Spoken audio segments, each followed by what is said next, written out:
มท่านพุทธบริษัททั้งหลายวันนี้รายการธรรมประทีปส่องต่าง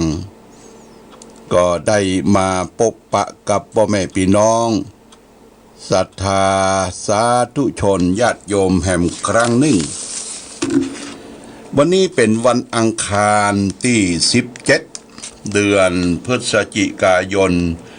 พุทธศักราช2563ซึ่งตรงกับเดือน3เหนือเดือนยี่ใต้เดือน1ขึ้น2ค่ำวันนี้เป็นวันอังคาร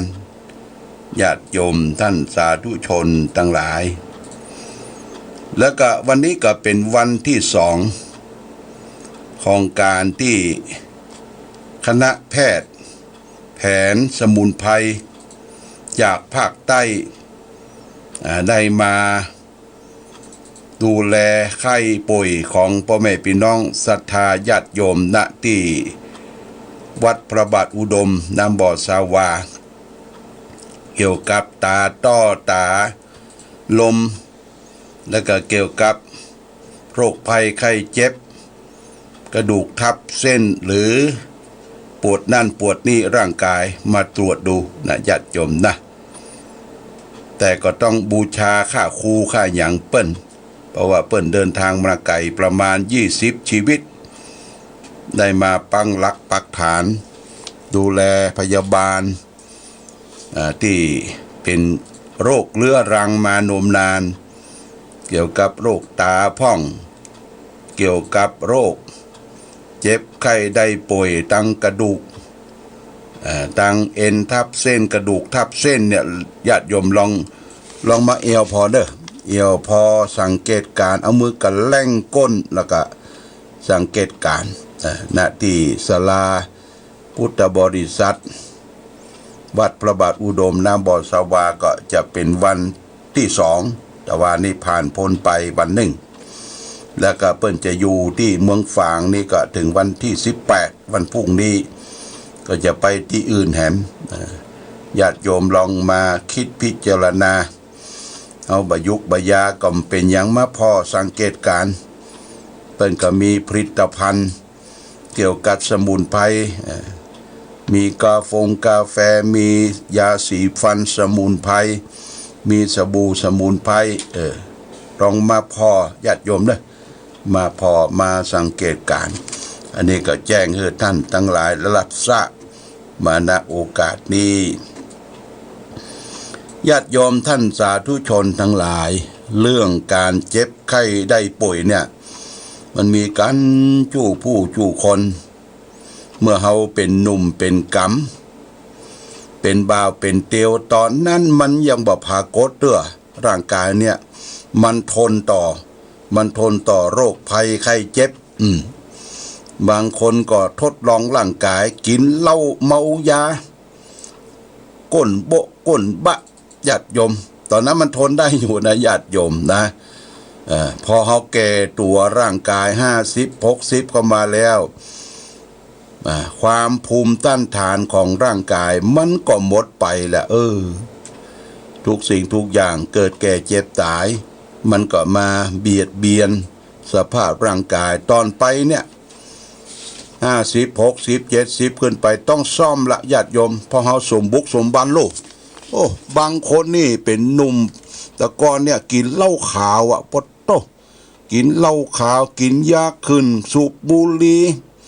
เสพยาเสพติดเที่ยวกลางคืนค่ำเขร่างกายนอนเหี่ยไปเลยญาติโยมเด้อบางคนก็ไปสักลายจะขามจะคงปวดโทมันบ่ใจอย่างอันนะญาติโยมนะมันพอแก่ตัวมาอันยังก็ต่อท่านโรคภัยไข้เจ็บบ่ได้แม้แต่ถึงวันเนี่ยญาติโยมลองคิดพิจารณาให้ดีเฮาจะเหนือจากธรรมชาติป้นไปบ่ได้แม้แต่ว่าคนที่อยู่โลกของความเจริญทางเทคโนโลยีอย่างอเมริกาอย่างอังกฤษอย่างประเทศที่มีความเก่งกาจสามารถเดินทางไปถึงโลกพระจันทร์โลกพระอังคาร แต่ไปการไอ้โควิดญาติโยมเนอะโรคโควิด19เนี่ยปดโตมันเหนืออำนาจกว่าสิ่งใดมันประพรากเอาชีวิตของผู้คนจากโลกนี้ไปเป็นล้านประเด็นนี้นะตายเป็นล้านประธานาธิบดีนายทรัมป์อเมริกาเนี่ยเลือกตั้งการประธานาธิบดีคนใหม่การเพราะอย่างการเพราะบักกลัวโควิดเนี่ยญาติโยมเด้อบักกลัวโควิดกลัวเศรษฐกิจมันจะพังว่ะเปิดนั่นเปิดนี่มาป้องกันรักษาก็ทำให้สอบตกสอบตกจากการเป็นประธานาธิบดียอดรอบ2นายทรัมป์และนอกจากนั้นญาติโยมท่านสาธุชนประเทศไทยก็ถูกยกย่องว่าเป็นประเทศเป็นแบบฉบับเป็นตัวอย่างเป็นตัวอย่างของการแก้ไขโรคภัยโควิด19ได้ดีเป็นดับหนึ่งของโลกก็ได้เนาะแก้ไขได้ดีเพราะว่าประเทศเราเนี่ยมีประชากรถึง60-70 ล้านคนแต่ประเทศเล็กๆมันมีปัญหาอย่างนิวซีแลนด์อย่างที่ไหนเนี่ยประเทศน้อยเป็นเกาะเพื่อรักษาเพื่อให้คนเข้าไปเอี่ยวไปเที่ยวปิดประเทศได้แต่ประเทศเราก็ยังเปิดอยู่ยังเปิดให้คนมาเอี่ยวมาแหวงแต่ก็โรคภัยไข้เจ็บก็ทะลักเข้ามาหมู่เฮาทั้งหลายก็ช่วยกันป้องกันและก็พัฒนาผู้คนให้รู้เท่าทันเหตุการณ์เกิดขึ้นเฮาจึงอยู่รอดปลอดภัยและแหมอย่างหนึ่งนั่นที่ญาติโยมที่เฮาอยู่รอดปลอดภัยนั่นก็คือเรื่องของศาสนาโดยเฉพาะอย่างยิ่งพุทธศาสนาเนี่ยญาติโยมพุทธศาสนาเนี่ยได้อุบัติเกิดขึ้นในโลกเป็นศาสนาของสัจธรรมคือความจริงว่ามนุษย์โลกเกิดมาต้องเกิดแก่เจ็บตายและพระพุทธเจ้าก็สอนเราเนี่ยรู้จักมีสติแปลว่าความระลึกได้รู้ตัวทั่วพร้อมทันเหตุการณ์อยู่ตลอดเวลาสติมี2คือสติชั้นต่ำกับสติชั้นสูงสติชั้นต่ำน่ะระลึกได้ในกิจทุกอย่างเวลาเดินยืนนั่งนอนจะไปที่ไหนทำอย่างให้มีสติก่อนระลึกตัวทั่วพร้อมก่อนอันนี้สติชั้นต่ำนะใจได้ทั่วไปแต่สติชั้นสูงเนี่ยพระพุทธเจ้าสอนให้เราพิจารณากายเวทนาจิตธรรมหรือว่าพิจารณาในสติปัฏฐาน4ซึ่งอยู่ในตัวตนคนเฮาพิจารณาในกายเฮาเนี่ยกายของเฮาเนี่ยมันจะปลอดโรคปลอดภัยจะอยู่ดีมีสุขจะใดแล้วก็พิจารณาถึงธาตุ4ดินน้ำลมไฟในกายเกิดขึ้นตั้งอยู่ดับไปพิจารณาในกายนี่เป็นฐานเบื้องต้นพิจารณาในเวทนาคือความรู้สึกรู้สึกเจ็บรู้สึกปวดรู้สึกพอใจบ่พอใจเวทนานี่นะญาติโยมพิจารณาในจิตใจของเราเนี่ยต้องพิจารณาดูจิตดูใจเอาจิตดูจิตใจเขาเนี่ยมันกวัดแกว่งอยู่ตลอดเวลาเดียวคิดสูงเดียวคิดต่ำเดียวคิดจังคนนั้นคนนี้เดียวอิจฉาตาร้อนคนอื่นจิตแบบปกตินะจิตของปุถุชนเนี่ยญาติโยมจิตของปุถุชนก็ปุถุก็คือหนาชนที่มันเกิดมามันหนาไผมาแตะมาต้องมาว่าชิดว่ากายบ่ได้นะจิตของปุถุชนนะพิจารณาในจิตก็คือเกิดขึ้นตั้งอยู่ดับไปเพื่อจะให้จิตเฮาต้อมจิตเฮาหลิ่งน้อมต่อพระรัตนตรัยก็ต้องฝึกจิตการฝึกจิตเนี่ยย่อมนำความสุขมาให้หลวงพ่อก็ตั้งใจปรารถนาความดีต่อพ่อแม่พี่น้องศรัทธาญาติโยมว่าทุกวันเสาร์เอามาฝึกจิตที่วัดพระบาทอุดมที่สำนักปฏิบัติธรรมการมาฝึกจิตนั่นก็คือมาประพฤติปฏิบัติธรรมไหวพระสวดมนต์ฮือตานรักษาศีลปั้มเป่งเจริญสมาธิภาวนาเอาไปวัดแล้วคือปล่อยวางญาติโยมปล่อยวางจะไปเอาเรื่องตั้งบ้านตั้งจองเรื่องคนนั้นคนนี้มาเล่ามาสาธยายอู้กันปากแจ๊ะ ย้อนบ่ได้ผลบ่ได้ความญาติโยมการที่จะไปวัดนะอู้เรื่องของศีลอู้เรื่องของทานอู้เรื่องของกรรมฐานเนี่ยเป็นการอู้การพูดที่ถูกต้องนี่พิจารณาในจิตของเฮานะญาติโยมจิตพิจารณาในธรรมะคือสิ่งที่เกิดขึ้นรอบตัวเฮาเนี่ยตัวเฮาก็เป็นธรรมะรอบตัวเฮาก็เป็นธรรมะก็คือจากธรรมชาติญาติโยมธรรมชาตินี่มันเกิดขึ้นตั้งอยู่และดับไปนะเกิดขึ้นตั้งอยู่และดับไปเป็นธรรมชาติเหมือนกันหมดคนเฮานี่เป็นธรรมชาติบ่สามารถที่จะบังคับบัญชาตัวเองให้อยู่อย่างเก่าได้มันเปลี่ยนแปลงไปตลอดเวลาญาติโยมนะแต่ก่อนนี่เฮาเป็นหนุ่มเป็นสาวเป็นบ่าวเป็นเตียวเนี่ยอย่างทะลุมุดุดันนะรวดเร็วทันใจทำอย่างนี้ทำไปแต่บัดนี้เป็นเงกเงินญาติโยมไปตามถนนหนทางจะข้ามถนนเนี่ยจะเท่าก็จะต้องจูงข้ามไปรถก็นักรถลาก็นักมองซ้ายมองขวานี่บ่ค่อยจะปลอดภัยแต่เฮาก็เงินเนี่ยอย่างก็บ่ค่อยตันนะญาติโยมนะนอกจากนั้นถ้าเฮาแก่ตัวไวตาก็บ่ไวหูก็บ่ไวเนี่ยญาติโยมร่างกายบ่คล่องแคล่วว่องไวก็ต้องระวังให้มีสติจะไปขี่รถเครื่องว่างฟังฟ้าว่างเวยว่าอีแม่นี่ยอดขี่รถเครื่องได้อยู่แต่ระวังนะบางทีมันมิ่งขึ้นมาเนาะมิ่งขึ้นมาเนี่ยรถไปคว่ำไปแฉลบไปอย่างเนี่ยญาติโยมอย่างแต่เจ้าก็ได้ยินข่าวรถฮาร์เลย์ฮอนด้าฮาร์เลย์ไปจนใส่รถเครื่องธรรมดาแข้งเปิ้นพุดว่ะรถฮาร์เลย์ที่เขาขี่กันตั้งท้องถนนต้มนะเป็นขบวนญาติโยมมันชะลอบ่ได้มันต้องขี่เว้ยกันนั่นแหละมันก็เหยียบคุกเหยียบตารางเหยียบมรดกไปส่วนหนึ่งละญาติโยมรถเครื่องนี่มันหนังหุ้มเหล็กถ้าขี่รถยนต์กับขี่รถใหญ่เนี่ยเป็นเหล็กหุ้มหนังต้องระมัดระวังเรื่องการสัญจรไปมาสติสตัง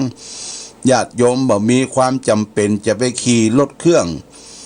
จะไปประมาทในการดำเนินชีวิตคืออยู่อย่างมีสติความระลึกได้สัมปชัญญะคือความรู้ตัวทั่วพร้อมอย่าไปอวดเก่งบ่ได้นะคนอวดเก่งนี่ตายนักละญาติโยมว่าเฮาเก่งสามารถนี่บ่ได้ต้องถนอมตัวอยู่สภาพความเป็นอยู่จะไปอวดเก่งจะไปคิดว่าเก่งกว่าภัยมดบ่ได้คนเก่งนี่มันตายไปนักต่อนักละนี่ญาติโยมต้องระมัดระวังเรื่องการดำเนินชีวิตให้มีสติความระลึกได้ในการเดินยืนนั่งนอนนี่เป็นสติชั้นต่ำสิ่งที่เป็นข้าศึกแก่สติคือประมาทะคือความเลินเล่อความเผลอเลอเลินเล่อความเผลอเลอและแห่งเรื่องหนึ่งก็คือสติชั้นสูงพิจารณาในสติปัฏฐานสี่คือพิจารณากายเวทนาจิตธรรมจิตธรรม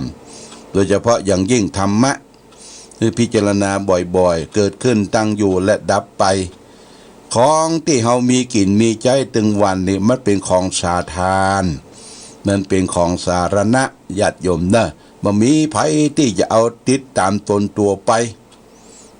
มายืมใจชั่วครั้งชั่วคราวในโลกที่เต้าอั้นเพราะฉะนั้นเมื่อเฮายืมใจก็แบ่งกันกินแบ่งกันใจดำเนินชีวิตตามเศรษฐกิจถูกต้องพอเพียงญาติโยมท่านสาธุชนทั้งหลายอันนี้ฝากเป็นหลักคิดวันนี้จะเอาธรรมะทางสุขใจมาฝากคือแก่พ่อแม่พี่น้องศรัทธาญาติโยมเรื่องคนตาบอดคนตาบอดมันเป็นจะได้เฮาลองฟังญาติโยมฟังเปิ้นบอกว่าธรรมชาติได้สร้างคนเฮามาเนี่ยคือยืนอยู่บนขาของตัวเองและคือทำมาหากินโดยลำแข้งลำขาของตัวเองโดยเรี่ยวแรงด้วยสติปัญญาของตนในโลกนี้ มีสิ่งที่เป็นปัจจัยในการบำรุงเลี้ยงชีวิตอยู่เป็นอันมากถ้าไผ่มีความบักบั่นขยันขันแข็งบ่ท้อถอยก็บ่อับจนต่อการทำมาหาเลี้ยงปากเลี้ยงท้องเลยทีเดียวแต่บางคนเนี่ยทำผิดหลักธรรมชาติมือตีนเท้าก็อยู่ก็เอาซุกในกระบอกเสียนะเอาซ่อนไว้เหียบักขยันทำมาหากินแต่ไปบวชเป็นพระเป็นเน้นก็บักขยันไปบิณฑบาตรอที่จะต้มมาม่ารอที่จะต้มข้าวกินซ้อกินแควดในห้องครัวญาติโยมได้พระพุทธเจ้ามอบสมบัติให้1 บาทเนี่ยตื่นเช้าขึ้นมาไหว้พระสวดมนต์6 โมงปลายก็เที่ยวไปบิณฑบาตการเที่ยวไปบิณฑบาตนั่นคือไปการโปรดสัตว์ไปพบปะญาติโยมไม่ใช่ว่าจะไปต้องการนั่นนี่เปิ่นเดินไปเฉยๆจะไปจะไปวกวักเนี่ยบอกให้พระเนรนะไปบิณฑบาตและจะไปเอาเกินตั๋วเนี่ยบางทีเอารถเอาอย่างมาใส่บิณฑบาตเอาไปเกินตั๋วอย่างในกรุงเทพที่เอาหันนะญาติโยมอันเปิ้นขายอาหารบิณฑบาตเป็นชุดเนี่ยตั้งเป็นชุดเพื่อความสะดวกแก่ญาติโยมที่จะทำบุญตักบาตรแล้วก็จะไปทำงานนะชุดละ30 บาท50 บาทชุดละ100 บาทก็ยังมีทีนี้พระสงฆ์ที่ไปบิณฑบาตนะบัดเดินบิณฑบาตไปจุกอยู่ไปจุกอยู่เมืองกำแห้งที่จะรอกินหมาเน่าก็งกก็งักญาติโยมพอญาติโยมมาซื้อของเอาละกลูกันเข้าไปเข้าแถวรับบิณฑบาตเหลือก็ไหว้หลังไปตั้งคนขายละเอาไปขายต่อต่อเสาะหากินเนาะพดโตเปลี่ยนตู้เจ้าไปอย่างแห้งอย่างแห้งอย่างกากะงกกะงักเปิดเดินเนี่ยไปเฝ้าญาติโยมแต่บ้านเฮาก็เหมือนกันนะญาติโยมนะช่วยบอกด้วยว่าตู้เจ้าที่ไหนมาบิณฑบาตเดินบาต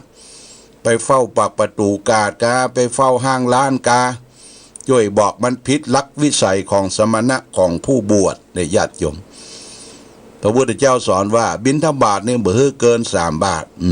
ก็3 บาทก็กะเอาในบาทมันเต็มแล้วอาจจะมีถุงย่ามอาจจะมีถุงพลาสติกถุงเซี่ยวติดตามไปโดยก็พอเต็มแล้วก็ปิกละปิกมาก็เอามาเฉลี่ยเจียจานของที่ได้มาโดยชอบธรรมคือญาติโยมผู้ที่ดูแลวัดวาอารามกวาดทรายได้หญ้าเปิ้นได้กินได้บริโภคบ่ใช่บริโภคจำเพาะคู่เดียวข้าพเจ้านี่เห็นแก่ตัวอันใดบ่กินเอาไปขว้างไปทิ้งไปฝังเนี่ยปวดต่อพระพุทธเจ้าบอกว่านี่เป็นคนหันประโยชน์ส่วนตัวอสุจีมนุษย์ผู้เห็นประโยชน์ส่วนตนเป็นคนไม่สะอาดนะญาติโยมนะเป็นคนไม่สะอาดแต่ญาติโยมท่านสาธุชนเปิ้นก็บอกว่าคนเฮาเนี่ยถ้ามีสติมีปัญญาก็บ่ทอดทิ้งเป็นหมันไปเสียเปล่าบางทีเวลาแห่งการทำงานไปสำราญรื่นเริงอยู่กับสุรานารีภาชีกีฬาบัตรทุ่มตัวลงกับความสนุกสนานต่างๆหามรุ่งหามค่ำคันเกิดความขาดแคลนขึ้นในชีวิตก็อ้างความจำเป็นว่าการครองชีพเรื่องของเศรษฐกิจพ่องเรื่องนั้นพ่องแล้วก็ทำการลักทำการปล้นทำบาปแมทของเปิ้นทำกรรมเพราะเหตุแห่งการกินนั่นเองเดือนนรกอบายภูมิของเขาก็คือที่อยู่อบายภูมิของเขาบอกว่าภัยทั้งนั้นญาติโยมลองได้ทำบาปแล้วก็กลายเป็นคนเสียทั้งนั้นเพราะการทำการพูดเขาก็เสียสมบัติพัสถานที่มีอยู่ก็เป็นของเสียชื่อเสียงวงตระกูลลูกหญิงลูกชายก็กลายเป็นคนเสียไปหมดเพราะผู้นำเพราะพ่อเพราะแม่เป็นคนบดีก็ละลามถึงลูกถุงเต้าว่าลูกคนนั้นลูกคนนี้พ่อแม่มันบดีขี้ลักขี้โจกขี้แมทขี้ติฉินนินทาเล่าหน้าจาควันคนอื่นเนี่ยญาติโยมนะเขาจะดำเนินชีวิตไปอย่างเป๊ะปะบรรณาดูประดุจคนตาบอด ต้องสมสารไปโดยบรู้เห็นว่าอันยังเป็นหนทางอันยังเป็นทางเดินฉะนั้นคนฉลาดทั้งหลายจึงหวาดกลัวต่อความเสียอันร้ายแรงเขาพยายามอย่างยิ่งที่จะเว้นจากการบาปหยาบช้าตราบใดที่เลี้ยวแรงและความบักบั่นยังมีอยู่เขาก็จะหลีกเว้นจากบาปด้วยการทะเยอทะยานแห่งจิตใจเขาจะบ่ยอมทำบาปเพราะเหตุการณ์ทำมาหากินทำมาเลี้ยงชีพอย่างที่ผิดเป็นอันขาดจักขุมาทิสมานีวะวิชมาเนปรกเมปันติโตชีวะโลกัสสมิงปาปานิปริชวัชเยเมื่อความบักบั่นมีอยู่บัณ